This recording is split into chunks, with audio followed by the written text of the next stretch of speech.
Puisque plusieurs personnes me l'ont demandé, bien, je vais vous parler aujourd'hui de la disparition de la jeune Cédrica Provencher. Cédrica Provencher est née le 29 août 1997 et avait 9 ans au moment de sa disparition. Le 31 juillet 2007, Cédrica était au parc Chappé à Trois-Rivières en compagnie de sa sœur Mélissa. Ils ont joué là une partie de la journée et Mélissa est par la suite rentrée chez elle.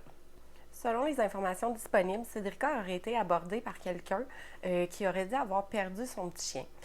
En effet, des voisins ont mentionné que Cédrica était venue cogner à leur porte parce qu'elle était justement à la recherche de ce chien-là. Cédrica aurait été vue pour la dernière fois aux alentours de 20 h dans son quartier. Environ vers 20h30, 21h, alors qu'elle n'était pas rentrée, ses parents ont tout de suite signalé sa disparition auprès des policiers et ils ont tout de suite entamé des recherches.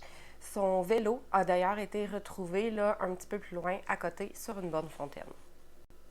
Des centaines de policiers et de bénévoles vont alors entamer des recherches qui vont s'étaler sur plusieurs jours. D'ailleurs, dans les jours qui vont suivre, c'est à ce moment-là que les autorités vont vraiment considérer officiellement l'enquête comme étant celui d'un enlèvement.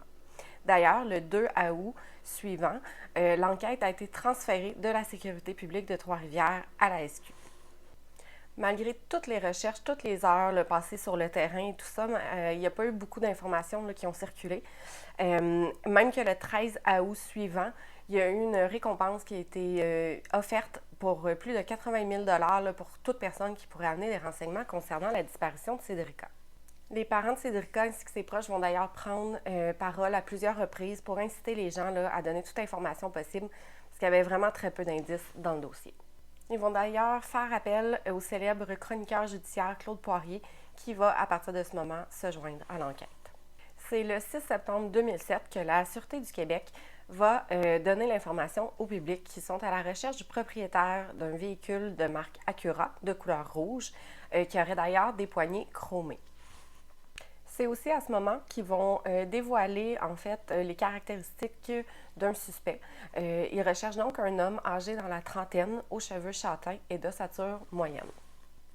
Les policiers ont bien sûr interrogé beaucoup de personnes, à commencer par tous les propriétaires de véhicules qui ont toutes les caractéristiques que vous voyez à l'écran.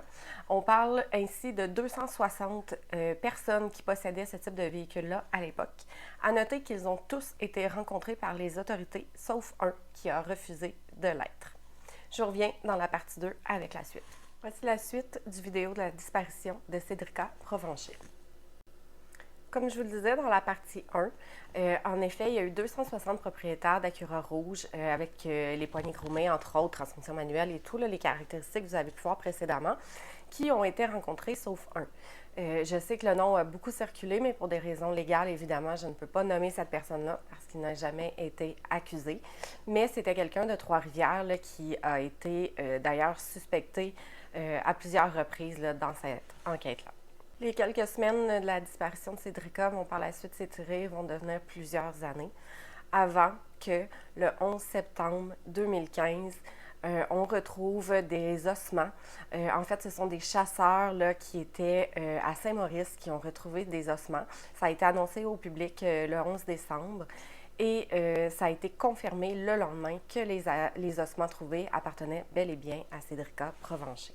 Pour ceux et celles qui sont peut-être un peu moins familiers avec le coin, les ossements ont été trouvés à Saint-Maurice, ce qui est environ à 15 km du lieu de la disparition de Cédrica Provencher. Ça se trouve près de la 40, donc pas très loin de Trois-Rivières, encore une fois. C'est donc en août 2016, soit 9 ans après sa disparition, que Cédrica Provencher a pu avoir des funérailles dignes de ce nom et que les proches ont enfin pu commencer à faire leur deuil. Non seulement l'enquête est toujours active, mais les proches aussi n'ont pas chômé depuis les années. D'ailleurs, Henri Provencher, le grand-père de Cédrica, a mis en place la fondation Cédrica Provencher. C'est sûr qu'avec la pandémie, les activités sont un peu au ralenti, comme la plupart des fondations, mais ils sont toujours très actifs et le dossier reste ouvert auprès de la Sûreté du Québec. Malgré toutes les informations qui circulent, je tiens à vous rappeler que le ou les responsables de l'enlèvement et du meurtre de la jeune Cédrica Provencher, 9 ans, n'ont toujours pas été arrêtés à ce jour. Si vous avez des informations concernant sa disparition ou son décès, vous pouvez communiquer avec la Centrale d'information criminelle de la Sûreté du Québec au 1-800-659-4264.